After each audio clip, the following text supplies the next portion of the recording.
Bismillahirrahmanirrahim. Dear students, Assalamu alaikum and welcome back to lecture number 19. Today we are completing our topic, that is multinational restructuring. We have discussed many times and in detail about the restructuring process. So at the end I will give you a conclusion of the whole topic that we have discussed as my convention. جس طرح میں already کرتا بھی ہوں کہ جب وہ topic complete ہو جاتا ہے تو at the end of that lecture اس کا میں آپ کو ایک اوور ویو دے دیتا ہوں. اس کو ہم نے بڑی ڈیٹیل سے ڈسکس کیا ہے. ملٹی نیشنل ریسٹرکچرنگ کو سٹارٹ ہم نے کیا کہ کیسے آپ کی ملٹی نیشنل ریسٹرکچرنگ ہوتی ہے, مطلب کیا ہے اس کا. We will discuss this whole process in overview of lecture number 19, just to make a connection that what we have discussed in my previous lecture. Factors that affect the expected cash flows of the foreign targets. اس کو ہم نے یہاں سے start کیا تھا lecture number 18 میں کہ کوئی بھی multi national corporations when it goes for acquiring a company in the other country, that multinational MNCs has to observe, assess and keeping in their minds different factors. One factor is related with the target of that firm. The other is country related factors. جو آپ کا target related factors ہوتے ہیں, target specific factors ہوتے ہیں, وہ آپ کا اس کمپنی سے ریلیٹڈ ہوتا ہے. یہ بات آپ نے ذہن میں رکھنی ہے. اس اسپیسیفک کمپنی پر آپ فوکس کر رہے ہوتے ہیں. کوئی بھی ملٹی نیشنل کارپوریشن آپ اب آئے گی کسی بھی دوسری کمپنی کو ایکوائر کرنے کے لیے, تو اس نے اس کمپنی کے پہلے کیریکٹرسٹکس کو دیکھنا ہے کہ either this company is or this target is feasible for you, this is not feasible for you. وہ اس کو کیسے پتا چلے گا؟ It has to see two factors. اس میں اور بھی ہو سکتے ہیں. اب یہ ضروری نہیں, I'm just telling you what is mentioned in the book. اس سے بھی زیادہ ہو سکتے ہیں, لیکن میں فوکس کر رہا ہوں وہ ایک چیز ہے, that is your cash flow. Company کو جو انفلوز ملیں گی وہ کتنی ہیں ان کے آؤٹ فلوز کے اگینسٹ. اب یہاں پر ایک پرابلم آ جاتا ہے کہ انہوں نے کمپیریزن کرنا ہے انفلوز کا اور آؤٹ فلوز کا. آؤٹ فلوز کتنی ہوئی ملٹی نیشنل کی اس کمپنی کو اکوائر کرنے کے لیے, اور in return how many years it took to repay that all outflows in the form of inflows. اب وہ کیسے ان کو پتہ چلے گا کہ یہ واپس ہمیں انفلوز آ بھی سکتے ہیں کہ نہیں آ سکتے؟ they have to see the previous years cash flows, کہ اس کے کیش فلوز کتنے رہے ہیں پریویس ایئرس کے. پچھلے 5 سال کے بھی دیکھ سکتے ہیں, 10 سال کے بھی دیکھ سکتے ہیں. it depends upon the investment کہ آپ کتنے عرصے کے لیے انویسٹمنٹ کرنا چاہ رہے ہیں. 5 ایئرس کے لیے انویسٹمنٹ ہے کہ 5 ایئرس کو جو آپ کو پروفیٹیبلٹی ہوگی فائن, اس کے بعد کلوز ڈاؤن. لیکن جب کسی ایک کمپنی نے دوسری کو ایکوائر کرنا ہوتا ہے تو اس کے لیے ایک لمبا عرصہ ریکوائرڈ ہوتا ہے. اب اکثر آپ کو میں ایگزامپل دیتا ہوں ٹویوٹا موٹرز کی, ہونڈا موٹرز کی. انہوں نے جو کراچی کے اندر پلانٹ لگائے ہوئے ہیں پروڈکشن کے, کیا وہ انہوں نے 5 سال کے لیے لگائے یا 10 سال کے لیے لگائے؟ اب آپ خود دیکھیں کہ ان کی 2000 سے پروڈکشن سٹارٹ ہو رہی ہے ٹیل ناؤ. ابھی دیکھ لیں سوزوکی موٹرز ہے سیم, کیا انہوں نے 5 سال یا 10 سال کے لیے لگائے؟ No, they have a very longer period of time. So when you have to invest for a longer period of time, you have to see their previous cash flows for a longer period of time, maybe 10 years, 15 years. کہ اس company کی itself, یہ تو اب fresh green fields تھی ان کی, لیکن آپ کی اس حد تک یہاں پر آپ نے دیکھنا یہ ہوتا ہے کہ آپ کی جو کمپنی جس کو اکوائر کرنے کے لیے جا رہے ہیں, کیونکہ آلریڈی اس کی ایگزسٹنس ہے, تو پھر آپ کی جو کیش فلوز ہیں وہ پریویس ایئرز کی کیا رہی ہیں, اس کے بعد ڈیسیژن لیا جاتا ہے. دین مینیجریل ٹیلنٹ, کہ ان کا مینیجریل ٹیلنٹ کیسا ہے, اس کو ایکسپلائٹ کر کے اس سے بینیفٹ لیے جا سکتے ہیں کہ نہیں لیے جا سکتے, یا آپ اکوائر کر رہے ہیں وہ مینیجریل ٹیلنٹ اتنا اچھا نہیں ہے تو ادھر یو شوڈ گو فار ڈاؤن سائزنگ, ان کو فائر کریں, whatever the circumstances you see and take your decision. یہ آپ کا اب کمپنی اسپیسیفک تھا کہ جس کو آپ اکوائر کرنے کے لیے جا رہے ہیں. Then you have to go for a country specific factors, کہ آپ نے اوور آل اس کنٹری کو دیکھنا ہے. وہ کمپنی تو ٹھیک ہے, آپ نے کہا کہ fine this company is okay to acquire, but اس کمپنی کو اکوائر کر لینا that is sufficient? Not at all. They have to see the country as well, کہ جس کنٹری میں یہ کمپنی ایگزٹ کرتی ہے اس کنٹری کے کیا حالات ہیں, what are their economic conditions, ان کی اکنامک کنڈیشن کیسی ہے اس کنٹری کی, گرو کر رہے ہیں یا ڈپریسو اکانومی ہے, یا ڈیٹس پر ہی ریلائی کرتے ہیں, آئی ایم ایف سے ڈیٹس لیے اینڈ جسٹ ٹائم پاس, جس طرح گورنمنٹ کرتی ہیں, ورلڈ بینک سے لون لے لیا, آئی ایم ایف سے لون لے لیا, یا ڈفرنٹ ادر انسٹیٹیوشنز ہوتے ہیں ان سے لون لیا, اینڈ دیٹس اٹ. اگر اکنامک کنڈیشن ٹھیک ہے تو then they proceed for the next political condition. Country کی پولیٹیکل کنڈیشن کیا ہے؟ پولیٹیکل سسٹینیبلٹی ہے, پالیسیز سسٹین کی جاتی ہیں, پالیسیز میں کوئی وہ چینجز تو نہیں لے کے آتی ٹائم ٹو ٹائم, کیا ہسٹری ہے ان کی, ڈکٹیٹرشپ ہے, وہ جو کنگڈم ٹائپ سسٹم ہے ان کا, یا جس طرح چائنیز کی میں نے example the, absolute form of government, کہ دوسری پارٹی نہیں ہے, ایک ہی پارٹی ہے, وہی رول کر رہی ہے اور وہی آگے کنٹری کو پروگرس کروا رہے ہیں. ان کے پرائم منسٹرز چینج ہو جاتے ہیں, ٹھیک ہے, منسٹرز چینج ہو جائیں گے ٹائم پیریڈ کے بعد, لیکن پارٹی ایک ہی ہے. تو کیا وہ ان کی پالیسیز سسٹین کرتی ہیں؟ اب پاکستان کی سچویشن اگر دیکھیں, آپ پاکستان کے کانٹیکسٹ میں دیکھیں تو you will see right from the creation of Pakistan, آپ کے پاس ڈکٹیٹرشپ, اس کے بعد پارلیمنٹ, پھر ڈکٹیٹرشپ, پارلیمنٹ, ڈکٹیٹرشپ, اور اگر پچھلے آپ 10-15 سال کو میں دیکھیں ٹائم پیریڈ میں تو آپ کے پاس مشرف رجیم, اس میں ڈفرنٹ پالیسیز, پھر مشرف کے بعد پھر ایک پولیٹیکل گورنمنٹ آئی تو پھر نئے سرے سے پالیسیز, یہ چیز بنی ہے ان کو ختم کر دو, یہ چیز نہیں ہے ان کو بنا دو. تو کوئی بھی M N C, because M N Cs are rational, they have to take decisions depending upon the situation, کہ وہ کیا ہے, ان کے اونرز کبھی بھی they will never let them to invest in those countries which they have a fluctuating type of political situations. So اس لیے ایم این سیز ہمیشہ خیال کرتی ہیں کہ ان کی پولیٹیکل کنڈیشن کیا ہے, کیونکہ پولیٹیکل کنڈیشن کا ڈائریکٹ افیکٹ ہوتا ہے ان کے بزنس کے اوپر. Then they have to see the industry, کہ جو آپ کی ٹارگٹ کمپنی ہے اس انڈسٹری کے کیا حالات ہیں, وہ ٹھیک چل رہی ہے یا وہاں پر وہ انڈسٹری ہی ڈپریشن کا شکار ہے, یا پھر what was the important point کہ of course this industry is very good but still it has a very strong competition with in these firms in that industry. تو جب آپ کے پاس وہاں پر کمپٹیشن بہت زیادہ ہے تو آپ اگر کوئی ٹارگٹ ایکوائر کریں گے تو آپ کو بہت زیادہ ایفرٹس پٹ کرنی پڑیں گی آپ کو ریٹرن کے لیے.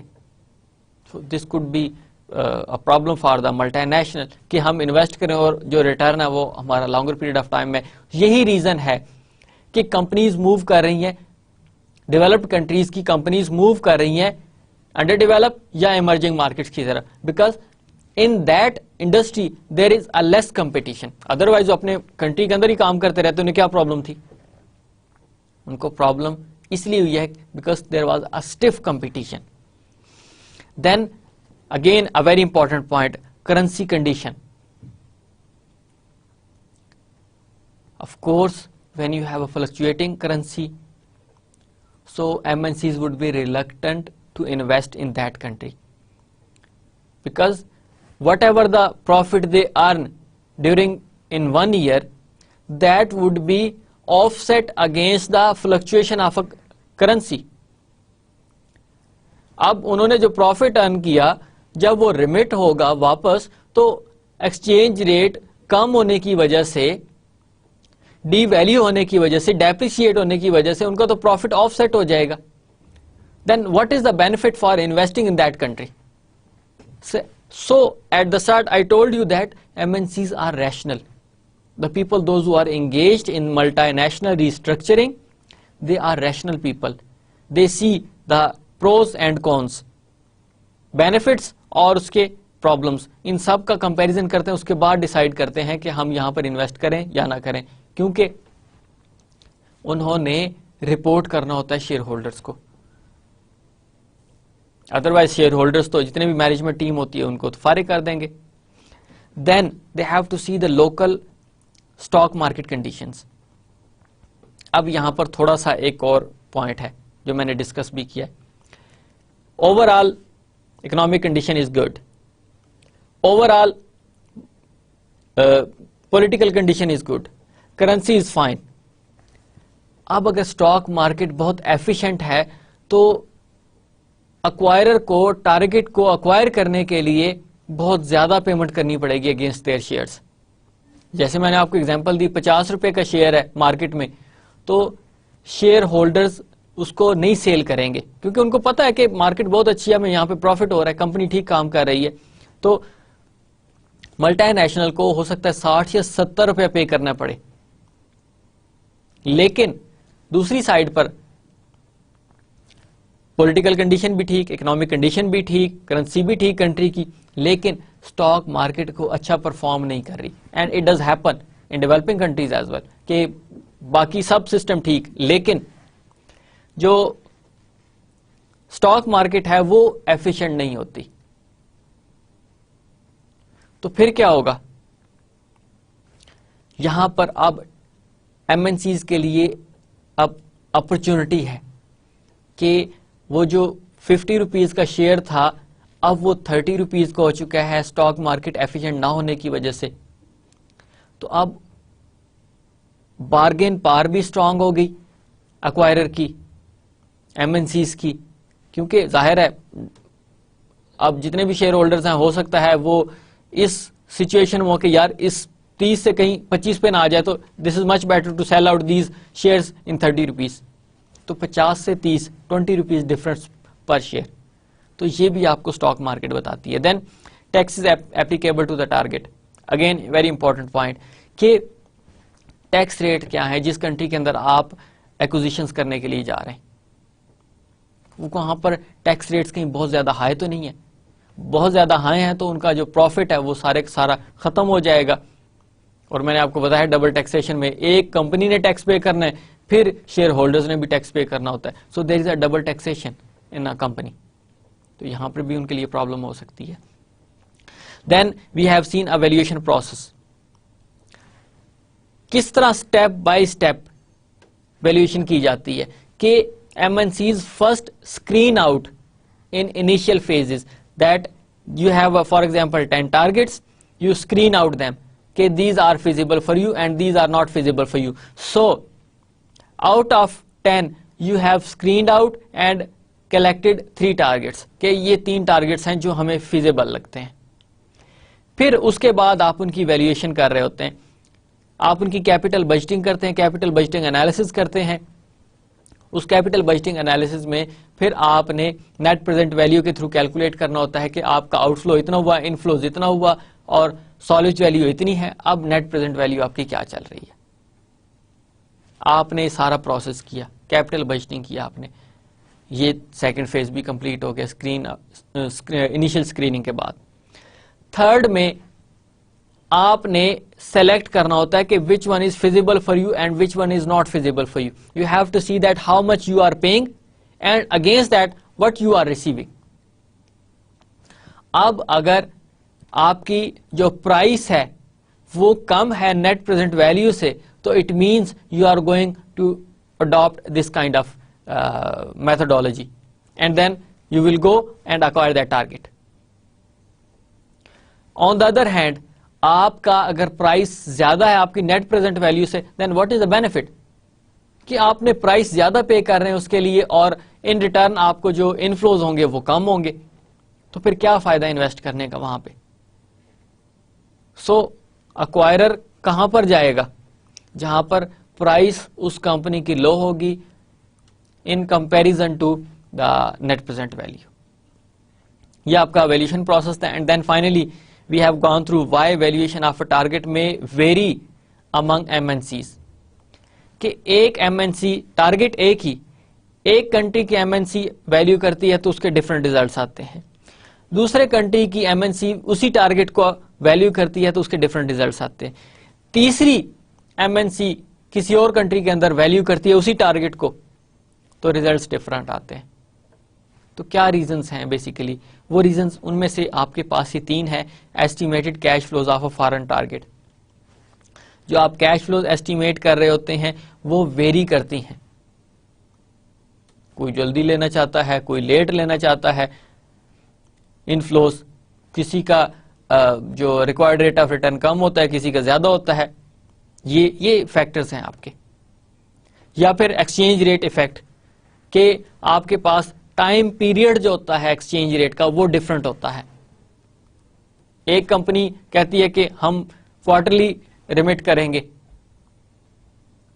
تو وہاں پہ ایکسچینج ریٹ کا کم فرق پڑتا ہے, لیکن آپ اگر سال بعد کریں گے تو ہو سکتا ہے ایکسچینج ریٹ کا زیادہ افیکٹ پڑے. اور جس ٹائم پیریڈ پہ آپ ریمٹ کر رہے ہو وہ ٹائم پیریڈ آپ کا ڈپریشن کا ہو اس کنٹری کا. اب اگر اسی دوران کیا جائے, مطلب جو الیکشن کا پاکستان کا فیز ہوتا ہے اس کے دوران کیا جائے تو ہو سکتا ہے زیادہ پرابلم ہو. کرائسس کے دوران اگر کیا جائے, ایشین کرائسس تھے جیسے فار ایگزامپل 97 کے, وہ 2007 کے یو ایس سب پرائم کرائسس تھے, اس دوران اگر کریں گے ایکسچینج ریٹ آپ کا ٹوٹلی ڈفرنٹ ہوگا. So time period is also have an effect on the valuation among MNCs of a target. So that was basically the overview what we discussed. Now there are other types of multinational restructuring. Basically we are moving towards the finalization of our topic. So left topics would be discussed today in lecture number 19. We had some other types of multinational restructuring. One is international partial acquisitions. جب آپ سوچتے ہیں کہ partial تو آپ کے ذہن میں کیا چیز آتی ہے؟ When you think about the partial acquisitions, that is, one is a wholly owned subsidiary and partially owned subsidiary. We discussed in our early classes. کیا مطلب ہوا؟ partial means کہ you are not fully acquiring that company. تو ایک چیز تو یہ ذہن میں آتی ہے کہ کمپنی ختم نہیں ہو رہی ہے, کیونکہ آپ تو سارے تو شیئرز اس کے پرچیز نہیں کر رہے, ایز اے ڈویژن اس کو نہیں بنا رہے ہیں اپنا. ایم این سی دوسری کمپنی کو اکوائر کر رہی ہے, اس کے سارے شیئرز پرچیز نہیں کر رہے بلکہ کچھ شیئرز پرچیز کر رہی ہے, تو وہ اس کو ڈویژن اپنا نہیں بنا رہی, اس کو کینسل تو کر ہی نہیں سکتی انٹل انلیس کے سارے شیئرز پرچیز کیے جائیں. تو آپ کے پاس ایک ہولی اونڈ کہ جس میں ایک کمپنی دوسری کو فلی اکوائر کر لیتی ہے, 100% شیئرز اکوائر کر لیتی ہے, یا تو اس کا سٹیٹس ختم کر دے یا پھر سٹیٹس رہے لیکن شیئر سارے کے سارے دوسری پیرنٹ کمپنی کے پاس ہوں. ایک ہی. دوسرے نمبر پہ آپ کے پاس پارشل مینس کے multinational company is not acquiring 100% of the shares of a target. اب اٹ ڈیپینڈس کہ if a company acquires more than 50% shares it means کہ اب اس کے پاس کنٹرولنگ انٹرسٹ آ گیا. اب اس کے درمیان کوئی بھی ہو سکتا ہے, لیس دین 100 بٹ مور دین 50%, کچھ بھی اس کے درمیان آ سکتی ہے, 60, 70, 80, 90, 95. تو یہ آپ کا پارشل ہوگا کہ مور دین 50%, لیس دین 100%. تو یہاں پر پارشل ایکوزیشنز ہوں گی آپ کی, کہ کمپنی نے پارشلی ایکوائر کیا ہے دوسری کمپنی کو. So what it says an M N C میں purchase a substantial portion of existing stock of a foreign firm. اب substantial it depends کہ 40% ہے تو that is not a holding. اس کو آپ کنٹرولنگ انٹرسٹ نہیں کہہ سکتے. Less than 50%, that is not a controlling interest. جب آپ کا 50 یا 50% سے زیادہ ہوگا تو آپ کا کنٹرولنگ انٹرسٹ ہوگا, کہ آپ کنٹرول کر سکتے ہیں, اپنی مرضی سے ڈائریکٹر لگائیں, اپنی مرضی سے سی ای او لگائیں, جتنے بھی اسٹریٹجک ڈیسیژنز ہیں وہ اپنی مرضی سے لیں گے, کیونکہ آپ کے پاس اب کنٹرولنگ انٹرسٹ ہے. جب کمپنی کی اینول جنرل میٹنگ ہوتی ہے تو جس کے حق میں زیادہ ووٹس ڈلتے ہیں تو اسی کا ڈیسیژن لیا جاتا ہے. جس طرح ہماری پارلیمنٹ میں ہوتا ہے کہ جس میں جتنا زیادہ ہوگا, جس کے شیئرز جتنے زیادہ ووٹ ہوں گے اتنے ہی اس کے حق میں جو ہے نا وہ رائے دی جائے گی اور ڈیسیژن لیا جائے گا.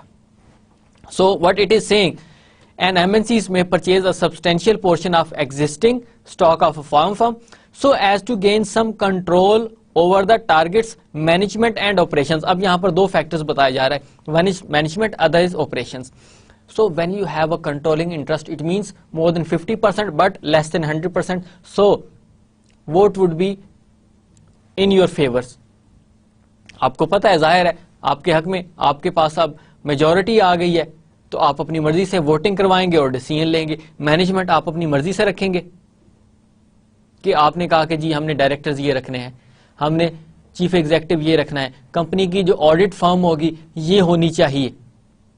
یہ آپ کے مینجمنٹ پارٹ ہو گیا. آپریشنز میں کس طرح آپ نے آپریٹ کرنا ہے, کس طرح اس کے پروسیجرز آپ نے رن کرنے ہیں, یہ بھی سارے کا سارا اب کیونکہ آپ کے پاس کنٹرولنگ انٹرسٹ ہے تو آپ اپنی مرضی سے کریں گے اس کے operations.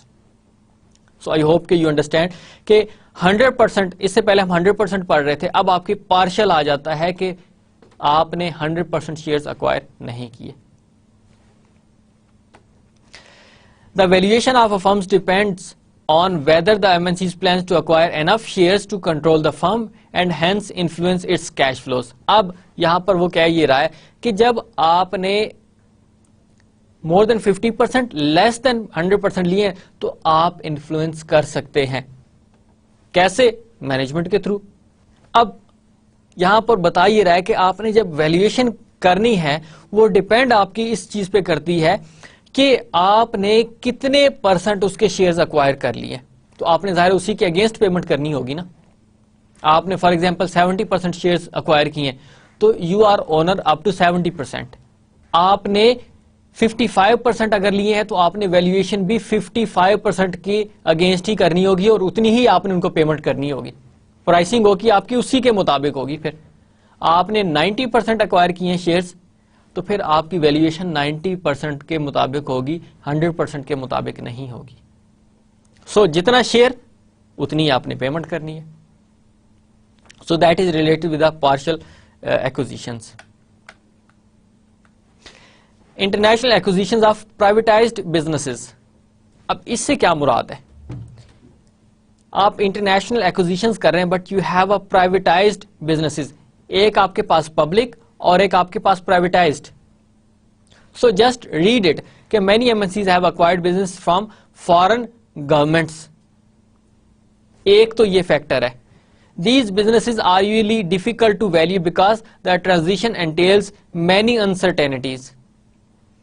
Cash flows, benchmark data, economic and political conditions, exchange rates, financing cost. اب یہاں پر کوئی کمپنی آلریڈی نہیں ہے جس کے share holders scattered share holders نہیں ہیں. یہاں پر کمپنی آلریڈی اون کرتی ہے گورنمنٹ اور گورنمنٹ سیل آؤٹ کر رہی ہے کس کو؟ جو ایکسٹرنل MNCs ہیں ان کو. ایکسٹرنل MNCs اکوائر کر رہی ہیں بزنسز کو, اور کس کے تھرو کر رہی ہیں؟ گورنمنٹ کے تھرو کر رہی ہیں. تو یہاں پر پھر وہ کہتے ہیں کہ there could be some difficulties. وہ ڈیفیکلٹیز کیا ہو سکتی ہیں؟ آپ کی کیش فلوز ہیں, آپ کا بینچ مارک ڈیٹا کیا ہے, اس کا اکنامک اور پولیٹیکل کنڈیشنز کیا ہے کنٹری کی, ایکسچینج ریٹ کیا چل رہے ہیں, اور فائنینسنگ کاسٹ کیا ہوگی. یہ سارے فیکٹرز ہیں جن کو سامنے رکھنا ہوتا ہے. اس کے بعد ڈیسائیڈ کیا جاتا ہے کہ MNC گورنمنٹ سے وہ اس کے جو ایسٹس ہیں وہ پرچیز کرے یا نہ کرے. اب پاکستان میں اس کی کیا ایگزامپل ہو سکتی ہے کہ گورنمنٹ کے پاس کون سی ایسے کمپنی ہیں جن کو فوراً سیل آؤٹ کیا جا سکتا ہے. اس کا مطلب یہ ہوا کہ گورنمنٹ کے پاس اس کمپنی کے شیئرز ہیں. آپ کا پی ٹی سی ایل, آپ کے ریلویز, پاکستان اسٹیل, پی آئی اے, یہ سارے کے سارے یہ گورنمنٹ کے انسٹیٹیوشنز ہیں.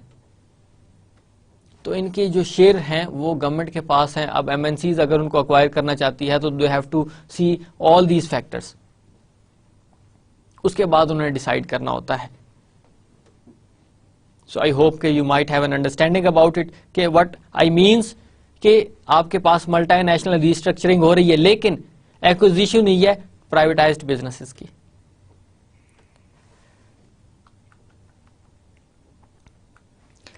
انٹرنیشنل الائنسز, یہ کیا ہوتا ہے؟ ہم نے مرجرز دیکھ لیا, ایکوزیشنز دیکھ لیا, بزنس کمبینیشنز دیکھ لیا, پارشل ایکوزیشنز دیکھ لیا, آپ نے international accusations of privatised businesses دیکھ لیا. الائنس کیا ہوا پھر؟ کیا ان کے اندر کوئی ایفیلیشن ہوتی ہے؟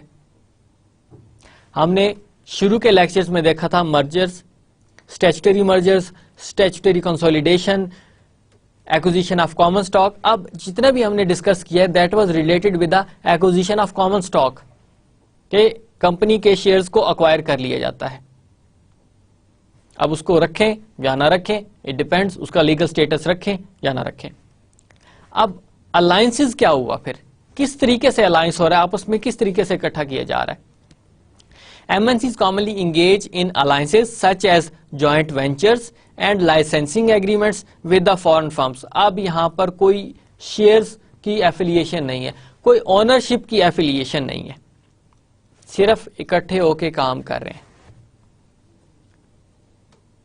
پاکستان میں کمپنی اور یو کے کی کمپنی دونوں مل کر کام کرنا چاہ رہے ہیں. They share their expertise. Expertise کیا ہے؟ پاکستانی کمپنی کے پاس چیپ لیبر بھی ہے, چیپ را مٹیریل بھی ہے,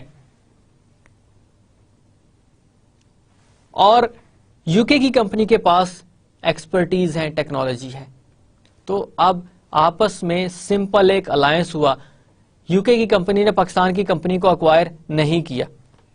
اکوائر کا مطلب ہوتا ہے شیئرز کو پرچیز کر لینا, لیکن انہوں نے شیئرز پرچیز نہیں کیے, سمپل آپس میں ایک ایگریمنٹ کیا, ایک ایگریمنٹ سائن ہوا, درمیان میں کوئی اونرشپ کا چکر نہیں ہے, کوئی اونرشپ کے درمیان میں ٹرانزیکشنز نہیں, سمپل ایک ایگریمنٹ ہوا. I'm bringing my labour, I'm bringing my raw material and you should bring your technology. اس کے بعد ایک اچھی چیز ہم یہاں پر بنائیں گے. So basically that is an alliance. Alliance میں آپ کے پاس وہ کہتا ہے جوائنٹ وینچرز, اور اس کی کامن ایگزامپل پاکستان کے اندر every knows about it, that is Sony and Ericsson. Sony has their expertise, Ericsson has their own expertise. Sony belongs to Japan and Ericsson belongs to Sweden. دونوں نے مل کے ایک بہتر پروڈکٹ بنائی, سونی ایرکسن. اس کا ایک ٹائم پیریڈ ہوتا ہے, اس کے بعد انہوں نے الگ الگ ہو جانا ہوتا ہے, کوئی اونرشپ نہیں ہوتی اس میں, سمپل ایک ٹائم پیریڈ کا ایگریمنٹ ہوتا ہے. ایک ٹیکنالوجی ایک سائڈ کی لے کے آتا ہے, دوسرا دوسری چیز کی ایکسپرٹیز لے کے آتا ہے, مل کر ایک پروڈکٹ بنا دیتے ہیں وہ. تو that is your joint venture. And licensing agreement کیا ہوتا ہے کہ آپ نے, ایک کمپنی نے, ایم این سی نے پاکستان کے اندر کسی ایک کمپنی کو لائسنس دے دیا اور اس کے اگینسٹ وہ فیس چارج کرتے ہیں کہ you are allowed to produce products and sell out your products. اس میں کوئی اونرشپ کی ٹرانزیکشنز نہیں ہے, کوئی شیئرز کی سیل پرچیز نہیں ہے, سمپل ایک ایگریمنٹ ہوا. اور جو فورن ایم این سی تھی, فار ایگزامپل یو کے کی ایم این سی تھی, اس نے پاکستان کے اندر ایک کمپنی کو لائسنس دے دیا اور اس کے اگینسٹ ایک فیس چارج کر لی. اینول فیس ہوتی ہے, وہ فیس پاکستانی کمپنی کو دیتی رہے گی, اور جو یو کے کی کمپنی ہے انہوں نے اپنی ساری ٹیکنالوجی پاکستان کے حوالے کر دی کہ اوکے آپ پروڈکشن کریں, آپ اس کو سیل آؤٹ کریں جس طریقے سے مرضی کریں, اور یہ اس کے اسٹینڈرڈ آپریٹنگ پروسیجرز ہیں, اس کے تھرو آپ نے کام کرنا ہے. تو یہاں پر بھی کوئی اونرشپ کا ایگریمنٹ نہیں ہوا, کوئی اونرشپ کی سیل پرچیز نہیں ہوئی, آپ نے کوئی شیئرز کو نہ سیل کیا نہ پرچیز کیا, سمپل ایک الائنس ہوا ہے آپس میں, اور وہ الائنس آپ کا ریکگنائز کس طرح ہوا ہے, ایک پراپر ڈاکومنٹیشن کے تھرو. آپس میں ان کا کوئی جو آپس میں ایک رابطہ ہے, ان کا کوئی ریلیشن شپ نہیں ہے ادر دین این ایگریمنٹ کہ I will bring my expertise, you should bring your expertise, and we will produce a product that is more beneficial and more sellable in the market, and that can compete to the other firms. تو یہ آپ کا alliance ہوتا ہے. The initial outlay is typically smaller, but the cash flows to be received will typically be smaller too. یہ اس میں وہ کہتے ہیں کہ یہاں پہ کوئی بڑی اماؤنٹس نہیں ہوتی, نہ ہیوی انویسٹمنٹ ہوتی ہے. اب فار ایگزامپل ایک یو کے کی کمپنی پاکستان میں لائسنس دے رہی ہے, تو اس کی ایک تو انیشیل فیس چارج کرے گی, اس کے بعد ایک اینول فیس ان کو پے کرنی ہوگی. ان کا پروفٹ میں کوئی تعلق نہیں ہے, پروفٹ آپ نے نہیں دینا ان کو, پروفٹ میں کوئی شیئرنگ نہیں ہے, سمپل ایک فیس دینی ہے کہ آپ کو پروفٹ ہو یا نہ ہو, you have to pay that fee. وہ اماؤنٹ ہوتی ہے, وہ آپ نے ان کو دینی ہوتی ہے. اب یہاں پر ایگریمنٹ ڈفرنٹ ہو سکتا ہے کہ جی آپ نے پروفٹ کا 10% 15% ہمیں دینا ہوگا. So it depends upon the agreement what you are doing with the MNCs. اب جیسے جوائنٹ وینچرز ہے تو پروفٹ کی کس کی کتنی ایکسپرٹیز ایگریمنٹ میں ڈیسائیڈ کیا جاتا ہے. For example Sony 60%, Ericsson 40%. اب پروفٹ بھی ظاہر ہے اسی مارجن سے آپس میں شیئر کیا جائے گا. تو یہاں پر اس طرح کو کوئی پری ڈیسائیڈڈ ہیوی انویسٹمنٹ نہیں ہوتی کہ کمپنی کے شیئرز ایکوائر کر رہے ہیں اور اتنی بڑی انویسٹمنٹ کرنی ہے. یہ اسمال انویسٹمنٹ ہوتی ہے, یعنی outlays, initial outlays typically smaller, but the cash flows to be received will typically be smaller too, کہ جو آپ کی آؤٹ فلوز ہوں گی بعد میں وہ بھی اسمال ہوں گی. بہت بڑی انویسٹمنٹ یہ نہیں ہوگی, اور اس کی انفلوز بھی بہت بڑی اماؤنٹ میں نہیں ہوں گا. دین انٹرنیشنل ڈائیویسٹیچرز, یہ کیا کہتے ہیں آپ کو؟ Again this is another form of multinational restructuring. An MNC should periodically reassess its DFIs to determine whether to retain them or to sell, divest them. اس کا کیا مطلب ہوا؟ پاکستان میں اس کی ایگزامپلس موجود ہیں کہ فورن MNCs نے پاکستان کے اندر انویسٹ کیا, اور انویسٹ کرنے کے بعد ایک ہیوی انویسٹمنٹ ہوئی, اور اس کے بعد انفلوز ان کو سٹارٹ ہو گئے. اب اس انفلو کو وہ اینولی دیکھ رہے ہیں. کس طریقے سے دیکھ رہے ہیں؟ پولیٹیکل کنڈیشن دیکھ رہے ہیں, اکنامک کنڈیشن دیکھ رہے ہیں, اس کے بعد ایکسچینج ریٹ کے حالات دیکھ رہے ہیں, اس انڈسٹری کے حالات دیکھ رہے ہیں. اس کے بعد یہ کہتے ہیں کہ I think this is better for us to depart from this country, because rather than facing a huge loss in future, it is better for us to stop our operations in that country and move to another country. Pakistan کے اندر ہونڈے Santro یہ start ہوئے 2000 میں, اور 2009 میں انہوں نے operations بند کر دی اور یہاں سے ڈپارٹ کر گئے. بجائے اس کے کہ وہ بعد میں لاسز بیئر کرتے, اس سے بہتر یہ تھا کہ انہوں نے سٹاپ کیا اور اپنے آپریشن یہاں پہ سٹاپ کر دیے. They might have moved in other countries جہاں پہ ان کو زیادہ بہتر نظر آیا ہوگا. بجائے اس کے کہ وہاں پہ فریش کرتے, انہوں نے پلانٹ کو ان انسٹال کیا اور دوسری جگہ پہ جا کے انسٹال کر دیا. تو یہ اس طرح کی چیزیں چلتی رہتی ہیں. یعنی MNC should periodically reassess its DFIs, direct foreign investment, to determine whether to retain them, کہ ان کو یہیں پہ رکھا جائے یا پھر موو کیا جائے کسی اور کنٹری کے اندر. And MNC can compare the present value of the cash flows from the project if it is continued to the proceeds that would be received after tax if it is divested. اب وہ اسی کو explain کرنے کی کوشش کر رہا ہے کہ ان کی پریزنٹ ویلیو چیک کی جاتی ہے کیش فلوز کی, کہ ہم اگر یہاں سے موو بھی کریں گے تو پھر ہمیں آفٹر ٹیکس کتنی جو ریونیوز ہمیں ملیں گے یا ہمیں کتنا انفلوز ہوگا. So moving towards restructuring decisions as real option. What it explains? Basically, restructuring decisions may involve real options or implicit options on real assets. اب یہاں پر ورڈ یوز کیے گئے ہیں ریئل ایسٹس. یہ کون سے ایسٹس ہیں؟ آپ کی لینڈ، بلڈنگ، آپ کے پراپر پلانٹ، اکوپمنٹ.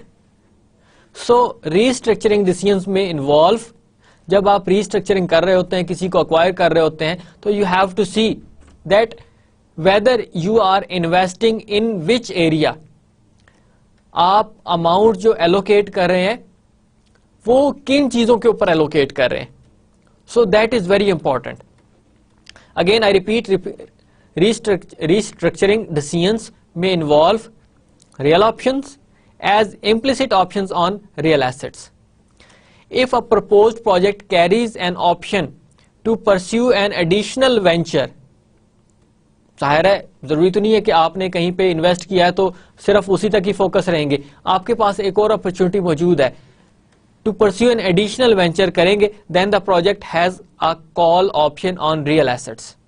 اس کو کیا کہا جاتا ہے کہ call option on real assets, کہ آپ نے پروجیکٹ جو چلایا ہے اس پروجیکٹ کو چلانے کے ساتھ ساتھ آپ کو ایک ایڈیشنل وینچر مل رہا ہے، ایڈیشنل اپرچونٹی آپ کے لیے، تو اس کو آپ کہا جاتا ہے then the project has a call option on real assets.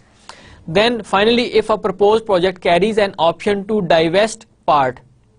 ایک چیز یہ ہے آپ نے ایڈیشنل انویسٹمنٹ کر دی، آپ ایڈیشنل وینچر آپ کو ہو رہا ہے، آپ وہ بھی ساتھ کر رہے ہیں، لیکن اس کا دوسری سائڈ کیا ہو سکتی ہے کہ آپ ڈائیویسٹ کرنا چاہ رہے ہیں، آپ ڈپارچر کرنا چاہ رہے ہیں، آپ اس میں سٹاپ لگانا چاہ رہے ہیں ٹو سم ایکسٹینٹ، اس کا جو ایک پارٹ ہے، تو وہ then the project has a put option on real assets.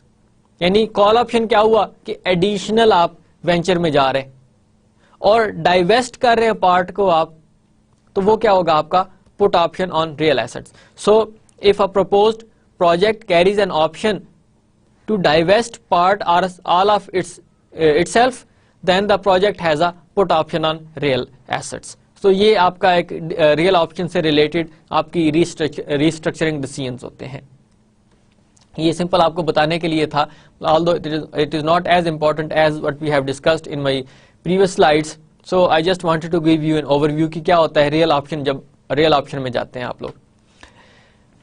Restructuring decisions as real options, وہ کیا کہتا ہے اس میں آپ کو پراپر جب آپ نے فارمولا لگانا ہوتا ہے, the expected net present value of a project, the expected net present value of a project with real option may be estimated as a sum of products of the probability of each scenario and the respective net present value for that scenario.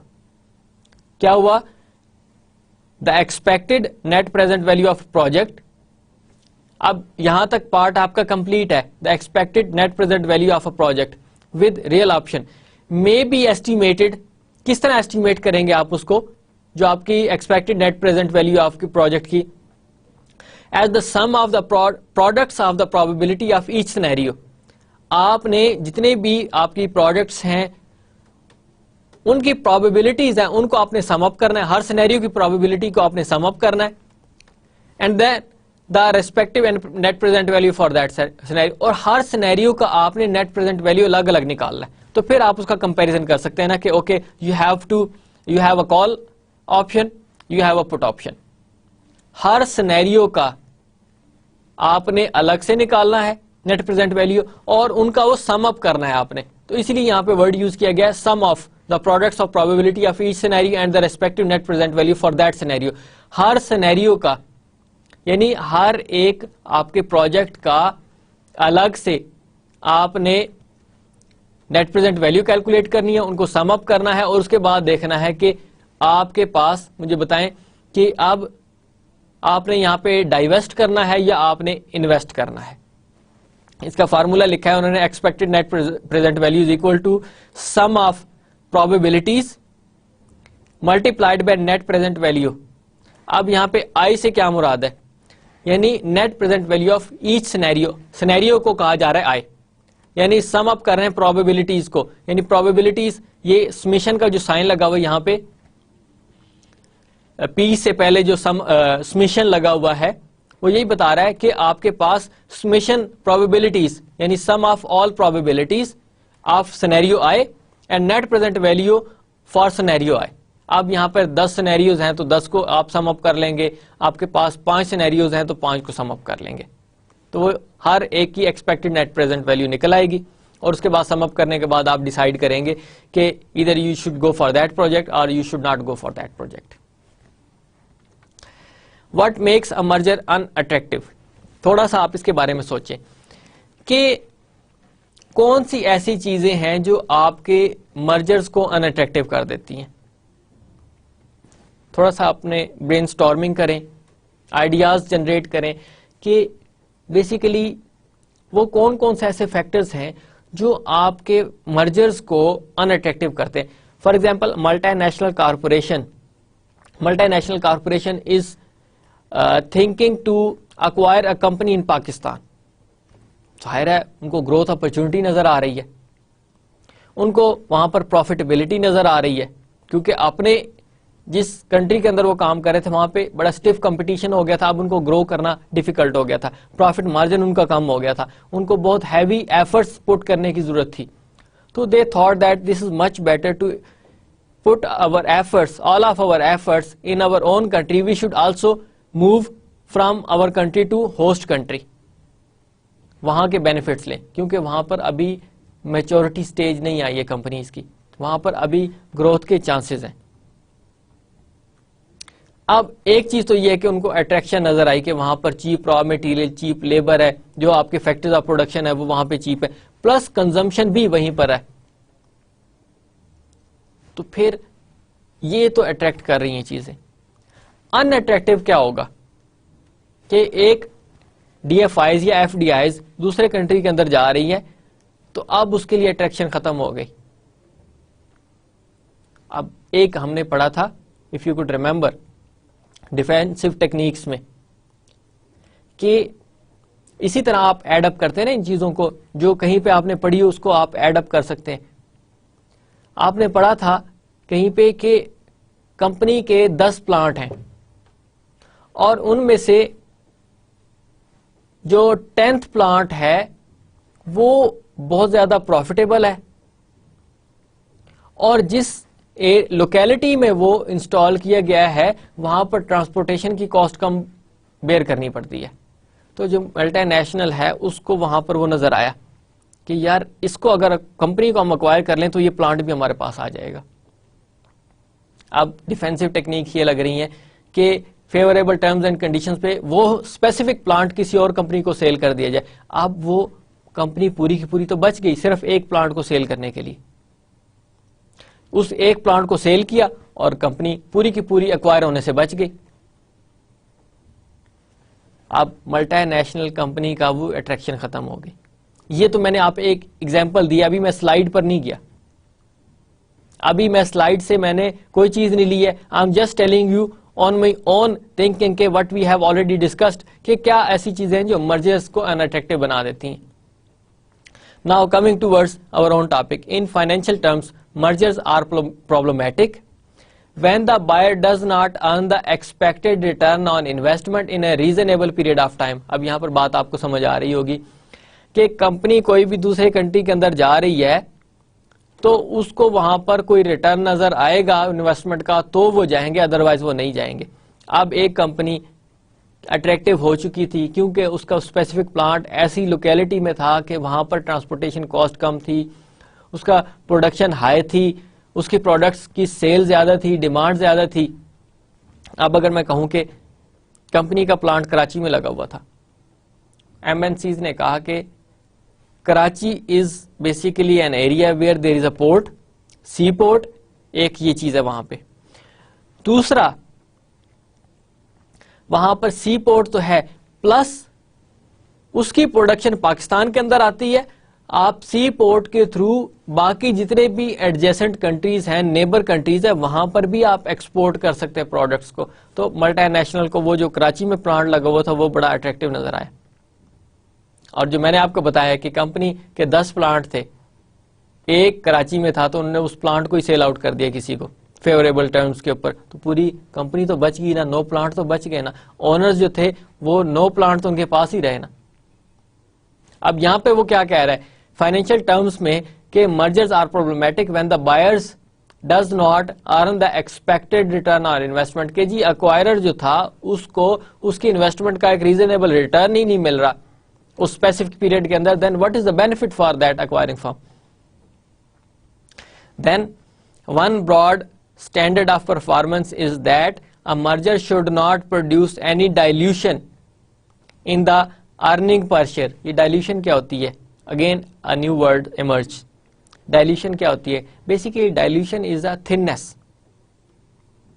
ایک thick چیز ہوتی ہے اس کا thin ہو جانا, that is a dilution. earning per share سے اس کا کیا تعلق ہے. اب دیکھیں کہ company for example if I give you a very relative example کہ کمپنی کے فار ایگزامپل 1 لاکھ شیئرز ہیں, اب وہ کمپنی دوسری ایک اور کمپنی کو پرچیز کرنے کے لیے جا رہی ہے, دوسری کمپنی کو پرچیز کر لیا, اب اس کے شیئر ہولڈرز کو کیش دینے کے بجائے کمپنی کہتی ہے کہ ہم آپ کو اپنے نئے شیئرز ایشو کر دیتے ہیں. اب ایگزسٹنگ شیئرز کتنے تھے کمپنی کے, 1 لاکھ,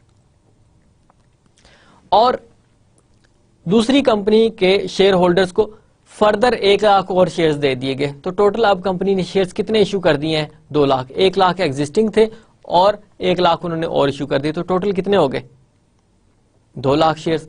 کمپنی نے, بڑی سمپل ایگزامپل آپ کو میں دے رہا ہوں, اس میں جو اماؤنٹ ہے وہ بھی بڑی کم یوز کروں گا تاکہ انڈرسٹینڈنگ ہماری ڈیولپ ہو. اب کمپنی جو ہے اس نے پروفٹ ارن کیا, ایم این سی نے پروفٹ ارن کیا 2 لاکھ, ٹھیک ہے. اب 2 لاکھ پہلے ڈیوائڈ ہوتا تھا 1 لاکھ شیئرز کے اوپر, تو ارننگ پر شیئر کتنی نکلی, 2 روپیہ پر شیئر. ارننگ پر شیئر کتنی ہوئی, 2 روپیز پر شیئر. اب پہلے سال دوسری کمپنی کو پروفٹ نہیں ہوا کیونکہ پروفٹ تو ایڈ اپ ہو جاتا ہے, دوسرے سال بھی آپ کا فار ایگزامپل 2 لاکھ پروفٹ ہی تھا. اب شیئرز کتنے ہیں, اب آپ کے شیئرز 2 لاکھ ہو چکے ہیں, تو اب 2 لاکھ شیئرز ہیں, 2 لاکھ پروفٹ ہے, تو ارننگ پر شیئر کتنا ہوگا, 2 روپیز. یا اگر میں کہوں کہ چلیں کمپنی نے 1 لاکھ, جو سبسیڈری کمپنی تھی جس کو اکوائر کیا گیا اس نے 1 لاکھ پروفٹ ارن کیا, تو اب پروفٹ کتنا ہو گیا, 3 لاکھ ہو گیا. 2 لاکھ پیرنٹ کمپنی کا, 1 لاکھ کس کا ہے, سبسیڈری کمپنی کا, ٹوٹل 3 لاکھ ہو گیا. اور اس کے اب شیئر ہولڈرز کتنے ہیں, 2 لاکھ. تو 3 لاکھ کو آپ نے 2 لاکھ سے ڈیوائڈ کیا تو ارننگ پر شیئر کتنا آ رہا ہے, 1.5 پر شیئر. پہلے کتنا تھا اس کا, 2 روپیز پر شیئر پہلے ان کا جو پروفٹ تھا وہ ارن کر رہے تھے, اب کتنا کر رہے ہیں, 1.5. تو یہ تو شیئر ہولڈرز کے لیے ایکسیپٹیبل نہیں ہے ایک چیز کہ ارننگ پر شیئر کم ہو گیا, ظاہر ہے تو ڈیویڈنڈ پر شیئر بھی کم ہوگا شیئر ہولڈرز کا. دوسرا جو 1 لاکھ شیئرز تھے جس کے شیئر ہولڈرز تھے وہ نہیں چاہتے کہ ان کی اونرشپ سپلٹ ہو, کنسنٹریٹڈ اونرشپ ہی رہے, اس سے زیادہ اونرشپ نہ بڑھے. اب ظاہر ہے نئے شیئر ہولڈرز آئیں گے تو ڈیفینیٹلی ان کا جو درمیان میں ووٹنگ رائٹ بھی آئے گا, ان کے ڈیسیژنز کو بھی شامل کیا جائے گا, وہ بھی انفلوئنس کر سکتے ہیں. تو یہ اس طرح کی چیزیں جو ہوتی ہیں وہ افیکٹ کرتی ہیں آپ کے مرجرز کو, وہ ان اٹریکٹیو کر دیتی ہیں. So earning per share dilution is measured as, یہ انہوں نے فارمولا دیا ہے, current earning per share of acquiring bank minus pro forma earning per share of a consolidated entity. اب جو یہ بینک سے ریلیونٹ ایگزامپل دی گئی ہے آپ کو کہ ایک کرنٹ ارننگ پر شیئر ہے جس طرح میں نے آپ کو آلریڈی بتائی ہے, minus pro forma earning per share of a consolidated entity, کہ اب کنسولیڈیٹڈ مینس کہ اب اس میں سبسیڈری بھی شامل ہو چکی ہے, وہ divide by current earning per share of acquiring bank. اب آپ کے پاس جو بھی ریزلٹ آئے گا وہ آپ کو ڈیسائیڈ کروائے گا کہ آپ کے لیے یہاں پر ایکوائرنگ اٹریکٹیو ہے یا نہیں ہے. اب کرنٹ ارننگ پر شیئر وہ تھی جس میں 2 لاکھ آپ کا پروفٹ تھا اور آپ کے پاس ارننگ پر شیئر ظاہر ہے 2 روپیز پر شیئر نکلتی تھی. اب چونکہ دوسری کمپنی بھی شامل ہو چکی ہے اس میں, تو ڈائلوٹیڈ ارننگ پر شیئر ہو چکی ہے آپ کی. تو کیا ہوگا کہ آپ کے پاس 2 کرنٹ ارننگ پر شیئر تھا جو میں نے آپ کو ایگزامپل دی ہے, اور 1.5 آپ کا دوسرا ارننگ پر شیئر کنسولیڈیٹڈ ہوا, ڈیوائڈ کریں گے 2 کے ساتھ, تو وہ کہتا ہے کہ آپ کا یہ لیس دین 5% ہوگا, یعنی any dilution in earning per share for acquiring bank greater than 5%, اس کو ایکسپٹ نہیں کیا جائے گا. اب یہ جو ریزلٹ آئے گا آپ کا, اگر 5% سے زیادہ ہوگا تو they say one broad standard of performance is that a merger should not produce any dilution in the earning per share. اگر وہ 5% سے انکریز کر جائے گا تو that would be unattractable. اگر وہ اس سے کم رہتا تو then they say that okay fine this is attractable for us. So where pro forma consolidated earning per share is a forecasted value for the upcoming periods. ظاہر ہے آپ نے دیکھنا ہے کہ یہ ہمارے لیے اٹریکٹیو ہے یا نہیں ہے, تو وہ forecasted یوز کر رہے ہیں یہاں پہ. Now finally impact of multinational restructuring on MNC's value. اب سوچیں کہ ریسٹرکچرنگ سے ملٹی نیشنل کارپوریشنز کی ویلیو پر کیا افیکٹ پڑتا ہے, یہ آپ کے لیے میں چھوڑ رہا ہوں یہاں پہ پوائنٹ. ہم نے اس سے ریلیونٹ اور بھی چیزیں پڑھی ہیں, ہم نے ایف ڈی آئیز میں دیکھا ہے, کیپٹل بجٹنگ میں دیکھا ہے آپ کے پاس. ہنٹ آپ کو یہ دیتا ہوں کہ آپ کا جو ریسٹرکچرنگ جو ایفیکٹ ہوگا ملٹی نیشنل کا وہ کیش فلوز کے تھرو ہوگا. اب دیکھیں انکریز کریں گے کیش فلوز تو کیا ہوگا, ڈیکریز کریں گے تو کیش فلوز کا کیا ہوگا. So now you can better decide کہ what could be the impact of multinational restructuring on M M N value ویلیو. یہ میں آپ کو اگین آپ کے لیے چھوڑ رہا ہوں ٹاپک, اس میں آپ نے سوچنا ہے. اس سے ریلیونٹ ہم فارمولا دیکھ بھی چکے ہیں.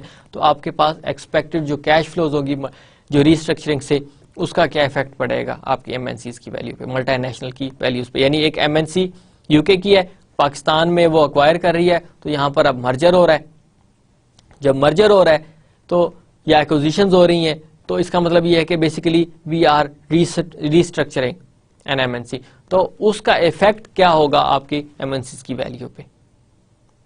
وی have discussed value, M N Cs a value in detail. کیا ہوتی ہیں ویلیو, ہم نے اس کو ڈسکس کیا ہوا ہے. آپ نے اس کا امپیکٹ چیک کرنا ہے کہ امپیکٹ کیا ہوگا. So that is all about our multinational restructuring topic and end of lecture number 19. So let me give you an overview. ہم نے اس ملٹی نیشنل میں ریسٹرکچرنگ میں ان ڈیٹیل کیا پڑھا تھا. سو we started introduction to multinational restructuring. Basically جو بھی بزنس کمبینیشن ہو رہا ہوتا ہے, مرجر ہو رہا ہوتا ہے, ایکوزیشنز ہو رہا ہوتا ہے, تو وی آر سیئنگ دیٹ کہ this is basically a restructuring of multinational corporations. ایک کمپنی دوسری کو ایکوائر کر رہی ہوتی ہے تو that is called multinational restructuring. Combine کر رہی ہوتی ہے, ملٹی نیشنل ریسٹرکچرنگ ہو رہی ہوتی ہے. اور اس کے ہم نے میتھڈس پڑھے تھے جو میں نے آپ کو بتایا بھی ہیں کہ اسٹیچوٹری مرجر, آپ کے پاس ایک فرم ہے دوسری کو ایکوائر کر رہی ہے اور اس کو ڈیزالو کر دیتی ہے, تو آپ کے پاس ریسٹرکچرنگ ہو رہی ہے. اسٹیچوٹری کنسولیڈیشن میں سی کمپنی بنتی ہے اور اے بی کو ڈیزالو کر دیتی ہے, تو ظاہر ہے ریسٹرکچرنگ ہو رہی ہے. ایکوزیشن آف کامن اسٹاک, ایک کمپنی نے دوسری کو ایکوائر کر لیا, تو یہاں پہ بھی ریسٹرکچرنگ ہو رہی ہوتی ہے. Then we have seen international acquisitions. اس میں ہم نے کچھ ٹرینڈز دیکھے تھے کہ ٹرینڈز ان انٹرنیشنل ایکوزیشنز کہ کس طرح آپ کے یہ ٹرینڈز انکریز ہوئے ہیں, کون کون سے پہلے ریجنز تھے جو بہت زیادہ فیور کرتے تھے آپ کی ایف ڈی آئیز کے لیے. پھر جب وہ کنٹریز پیک پر پہنچ گئے تو پھر انہوں نے موو کیا ایمرجنگ اکانومیز کی طرف. Then we have seen a model for valuing a foreign targets. ہم نے اس کے ماڈلز دیکھے تھے. Then what are basically the barriers to international acquisitions? وہ کون کون سے بیریئرز ہیں, just think about it. ہم نے ان کو ڈیٹیل میں ڈسکس کیا ہوا شروع کے لیکچرز میں. کون کون سے بیریئرز ہو سکتے ہیں جو آپ کے انٹرنیشنل ایکوزیشنز میں رکاوٹ ڈالتے ہیں. Then assessing potential acquisitions in Asia and Europe. Then we had seen factors that affect the expected cash flows of foreign targets. ہم نے یہ لاسٹ لیکچر میں دیکھا ہے target specific factors, country specific factors, یہ ہم نے بڑی ڈیٹیل میں دیکھا ہے اس کو. Then evaluation of process, international screening process ہم نے دیکھا شروع میں, کافی ڈیٹیل سے ڈسکس کیا. ایسٹیمیٹنگ دا ٹارگیٹ ویلیو, یہ ہم نے ڈیٹیل سے دیکھا ہے. Then why a target value may vary among M N Cs, کافی ڈیٹیل سے ڈسکس کیا. Expected cash flows of a target, exchange rate effect on remitted funds. Then we have discussed required return of acquire other types of multinational restructuring, international partial acquisitions, اس میں دیکھا ہم نے international acquisition of privatized business, international alliances, and then international divestitures. یہ ایک country میں اگر ان کو potential ختم ہو چکا ہے تو then they move to the other countries. Then restructuring decision as real option, اس میں call and put option on real assets, یہ ہم نے دیکھا ہے. Impact of multinational restructuring on M M N value ویلیو, یہ آپ لوگوں نے خود کرنا ہے. So that is all about what we have discussed in this topic multinational restructuring. اس میں کچھ کامن چیزیں ایسی نکلتی ہیں جن کو آپ اپنے طور پہ بھی لکھ سکتے ہیں. آپ کے بیریئرز کون کون سے ہیں, فیکٹرز کون کون سے افیکٹ کرتے ہیں ملٹی نیشنل ریسٹرکچرنگ میں, جس میں آپ نے ٹارگٹ اسپیسیفک دیکھا تھا اور کمپنی اسپیسیفک دیکھا تھا. یہ ایسی چیزیں ہیں جو آپ کو فنگر ٹپس پر بھی پتہ چل سکتی ہیں, آپ ان کو اپنے طور پہ بھی بتا سکتے ہیں. So that was whole topic of multinational restructuring that we had discussed in different lectures. So I hope you might have now an understanding about it. So we are completing our lecture number 19 today. Inshallah we will come up with the next topic in our lecture number 20. So I hope you are all going through these my lectures, and I assure you that if you will go through my all lectures, then it would be very easy for you to understand the questions what you have been asked from the exams. You can easily solve them. آپ کو کوئی problem نہیں ہوگا, کیونکہ میں ہر ایک slide کو بڑی ڈیٹیل سے بتانے کی کوشش کر رہا ہوں. آپ ان لیکچرز کو گو تھرو کریں, بار بار گو تھرو کریں, تاکہ آپ کو ایک کمپلیٹ انڈرسٹینڈنگ ہو, کیونکہ سارے کا سارا ہمارا کورس ہی تھیوریٹیکل ہے. تو ہم اس میں نئے سے نئے ٹاپک ڈسکس کر رہے ہیں کہ کیا ہو رہا ہے بیسیکلی انٹرنیشنل بزنس میں ہوتا کیسے ہے, تاکہ آپ کو ایک آئیڈیا ہو, آپ کو پتا چلے. اور ہر سلائیڈ کو میں ڈیٹیل سے اسی لیے بتاتا ہوں کہ آپ ایک لنک کریٹ کریں اپنے پچھلے ٹاپکس کے ساتھ, فردر جو ہم ٹاپک پڑھتے ہیں ان کے ساتھ, کیونکہ the objective is the knowledge. جب آپ کا آبجیکٹو نالج ہوگا تو میرے خیال میں آپ کی انڈرسٹینڈنگ بھی بڑے اچھے طریقے سے ڈیولپ ہوگی, اور آپ ایگزامز بھی اچھے طریقے سے سالو کر پائیں گے. اور at the end I must say کہ اگر پڑھائی آسان ہوتی تو ہر ایک پڑھا لکھا ہوتا. So I suggest for you to work hard, because you are doing the difficult work. آپ آسان کام نہیں کر رہے ہیں جو آپ پڑھ رہے ہیں, that is not an easy task. So I must say thanks up to now, and God bless you. Take care, and Allah Hafiz.